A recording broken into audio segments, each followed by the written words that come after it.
Life time science நேர்களுக்கு வணக்கங்க. இப்போ நம்ம பார்க்குறீங்கன்னா இரு ஆதிபத்தியத்தை பொறுத்த மட்டும் சுக்கிரனும் சனியும் பரிவர்த்தனை அடைஞ்சிருந்தா எப்படி இருக்கும்?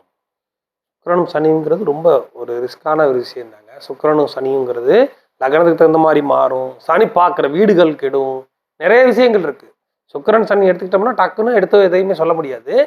இப்போ பொதுவாக நான் ஒரு லக்னத்துக்கு தான் சொல்ல போகிறேன். அந்த லக்னத்துக்கு எப்படி வருது அதில் எதுவும் டவுட்னா நீங்கள் சொல்லுங்கள். அதே சமயம் இப்போ நான் பார்க்க போகிறது என்னன்னு கேட்டிங்கன்னா, மீன லக்னத்திற்கு எப்படி வருவாங்க, சுக்கிரனும் சனியும் எப்படி வருவாங்க. மீன லக்னத்திற்கு அவர் யாராக வருவாருங்க? சுக்கிரன் வந்து 3 8 கூடவராக வந்துடுவாங்க. ரொம்ப ரிஸ்கான இடங்க. 3 8 போயிடும். அதுக்கு அடுத்தபடியா சனி 11 12 கூடவராக வந்துடுவாங்க. இப்படி இருக்க ஒரு ப்ளஸ் பாயிண்ட், இவங்க 8 12 வந்துடுறாங்க. அதை எடுத்துக்கணும். +1 -1 இருக்கத்தான் செய்யும் எப்போவுமே. அதுலேயும் சனியினுடைய பார்வைன்னு ஒன்று இருக்குது. அதையும் நம்ம பார்க்கணும். இதுலேயும் நம்ம பார்த்துக்கணும். எல்லாத்தையும் பார்த்தா தான் நம்மளுக்கு பலனை எடுக்க முடியும். அப்படி பார்க்க இப்போ மீன லக்னத்திற்கு 3 12 பரிவர்த்தனை அடைஞ்சா எப்படி இருக்கும்? 8 11 பரிவர்த்தனை அடைஞ்சா எப்படி இருக்கும்? இல்லைங்க 8 12 வந்தால் எப்படி இருக்கும்? அந்த வீடுகள் எப்படி செயல்படுது? அதே சமயம் அந்த வீட்டுக்கு இந்த இந்த மீன லக்னத்திற்கு இன்னொரு பெரிய பிரச்சனை என்னன்னு கேட்டிங்கன்னா, இந்த லக்னாதிபதி போய் மறைஞ்சிடணுங்க. இல்லாட்டின்னா அவர் மட்டும் ஸ்ட்ராங் ஆகிட்டாரு, மொத்தமாக அந்த ஜாதகத்தை கெடுத்துருவார். பரிவர்த்தனையே இருந்தாலும் சரி, அந்த ஜாதகம் சரியா இருக்காது. அவங்க அந்த அந்த ஜாதகர் நல்ல நிலைமையில இருக்க மாட்டார். அவ்வளோதான். இப்போ நான் சார்ட்டில் கட்டுறேன் பாருங்க. இப்போ பார்த்துக்கோங்க, நான் மீன லக்னம் போட்டிருக்கேங்க. மீன லக்னத்திற்கு உபய லக்னம். முதல்ல நம்ம அதை பார்த்துக்கணும்.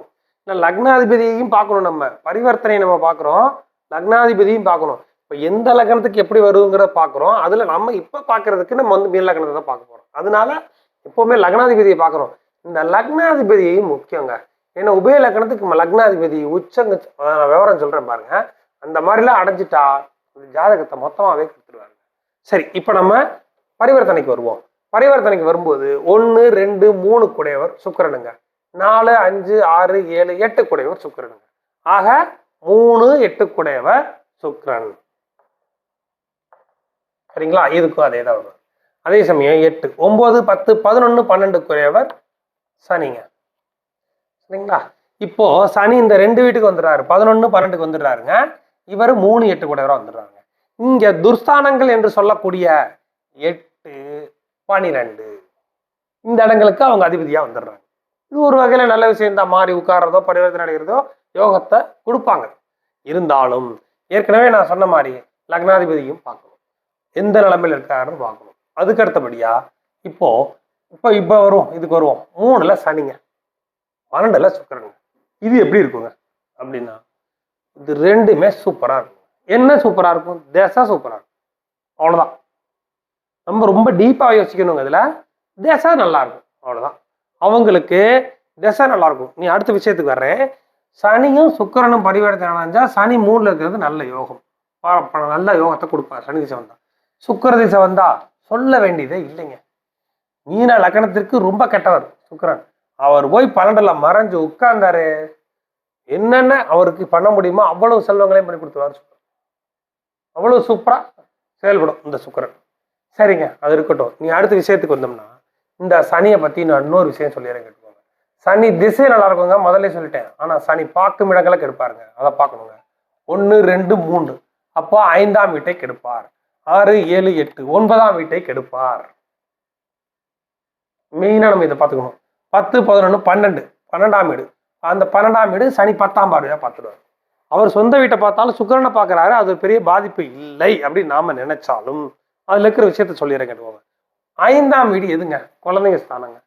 9ஆம் வீடு எதுங்க? தகப்பன் ஸ்தானங்க. இது ரெண்டுலையுமே அவங்களுக்கு மைனஸ் தாக்கம். அப்போ அந்த ஜாதகர் எப்படிங்க இருப்பாரு அப்படின்னா, இந்த லக்னத்துல பிறந்து இந்த மாதிரி இருந்தா இந்த ஜாதகருக்கு அப்பா குழந்தைங்கள் எதுவுமே நிலையா இருக்காது, எல்லாத்தையும் கெடுத்துருவாரு. ஏன் அப்படின்னு கேட்டீங்கன்னா, அவர் 10ஆம் பார்வையா 12ஆம் வீட்டையும் பார்த்து 10ஆவதுக்கு 5 9 வீட்டையும் பார்க்கும்போது இது நல்ல அமைப்புகளை கொடுக்காது இந்த சனி. முதல்ல நம்ம நினைக்கிறோம் பரிவர்த்தனை இருந்தா நல்லதுங்க, யோகம் கிடைக்குங்க அப்படின்னு நம்ம நினைக்கிறோம். இப்போ இந்த மாதிரி ஜாதகங்களுக்கு என்ன ஆகும் அப்படின்னா, சனி திசையோ சுக்கிர திசையோ வரும்போது நல்ல பணம் வரும், நல்லா என்ஜாய் பண்ணுவாங்க. ஆனா எதுவுமே இருக்காது. குடும்பம், குழந்தைகள், அம்மா அப்பா வகையில் உள்ள ஒரு பேரை காப்பாத்துறது, ஒரு நல்வழிப்படுத்துறது, இதெல்லாம் பெரிய விஷயங்கள அது பண்ணாது. ஆனா இவர் ஜாதகர் ஓரளவுக்கு கஷ்டப்பட்டு சம்பாரிச்சிருப்பார், அவ்வளவுதான். இதே சமயம் அடுத்தபடியாக இப்ப நம்ம வேற அடுத்த வீட்டுக்கு வருவோம். இது 8ங்க. 8ல சனி இருக்கிறாரு. சனி சுக்கிரன் இங்க இருக்கிறாரு, பரிவர்த்தனை. சரி, முதல்ல இதுக்கு சொல்லிடுறேன். இந்த சுக்கிரனும் இந்த சனியும் பரிவர்த்தனை நடந்திருக்கும் போது இந்த 2 வீடு எப்படி செயல்படும் அப்படின்னு பாத்தீங்கன்னா, இந்த சுக்கிரன் 12ல இருக்கிறதுனால 8ஆம் வீடு நோய்கள் இருக்காதுங்க. அதாவது இந்த 2ஐயும் மறந்துருங்க, நான் இதுக்கு சொல்லிட்டு இருக்கேன். சுக்கிரன் இங்க இருக்கு, இந்த வீடு நோய்கள் இருக்கு, ரொம்ப வராதுங்க, நல்லா இருக்கும், உடம்பு ஆரோக்கியமா இருக்கும், நல்லா. 11ஆம் இடமும் கிடையாது. இதுதான் இந்த அமைப்புக்கு. நம்ம இந்த அமைப்புக்கு வருவோம். சனி இங்க இருக்கா, சுக்கிரன் இங்க இருக்காரு. இது எப்படிங்க இருக்கும்? 8ல சனி இருந்தா ஆயுள் அதிகமா இருக்கும். ஆனா நான் ஏற்கனவே சொல்லியிருக்கேன், 2ஆம் வீட்டை பார்ப்பார், குடும்பத்தை கெடுத்துருவார். குடும்பம் வந்து கெடுத்தாலும் சரி, குடும்பமே இல்லாம கெடுத்தாலும் சரி, அது 7ஆம் வீட்டை பொறுத்தவை. அவ்வளவுதான், நான் விஷயத்தை சொல்லிட்டேன். குடும்பம் வந்தும் கெடுக்கலாம், வந்து காணாம போகலாம், வராமலும் போகலாம். எப்படி அப்படின்னா அதுக்கு லக்னத்துக்கு 7ஆம் வீடியை பார்க்கணும். இந்த 7ஆம் அதிபதி எந்த லெவலில் இருக்கிறாரு அப்படிங்கிறதையும் நம்ம பார்த்துட்டு தான் நம்ம அடுத்த முடிவுக்கு வர முடியும். சரி, இப்படி இருக்க 8ல சனி இருக்கிறது பொதுவாகவே ஆயுளை கொடுக்குங்க, வேற யோகம் எதையுமே கொடுக்காது. இதுதாங்க விஷயம். சரிங்க, 11ல சுக்கிரன் இவர் நல்லது பண்ணுவாருங்க. 12 மாதிரியே தாங்க 11 நல்லா பண்ணுவோம், நல்ல விஷயங்கள். இவர் மூல திரிகோணமாக 3ஆம் வீட்டை பார்ப்பார், நல்ல அமைப்புங்க, இது தப்பு இல்லைங்க. இவர் 12ல இருந்து மூல திரிகோணம் 8ஆம் வீட்டை பார்த்தாலும் அவர் 12ஆம் வீட்டில் மறைவது மிகப்பெரிய யோகம் என்பதால் பெரிய கெடுதல்களை இங்கே 8ஆம் வீட்டு இங்கே பண்ண மாட்டார். இவர் இங்கே பொறுத்த மட்டும் இவர் 3ஆம் வீட்டை மூல திரிகோணத்தோட போது இன்னொன்று இங்கே லக்னத்துக்கு 11ஆம் வேற வந்துடுறாரு.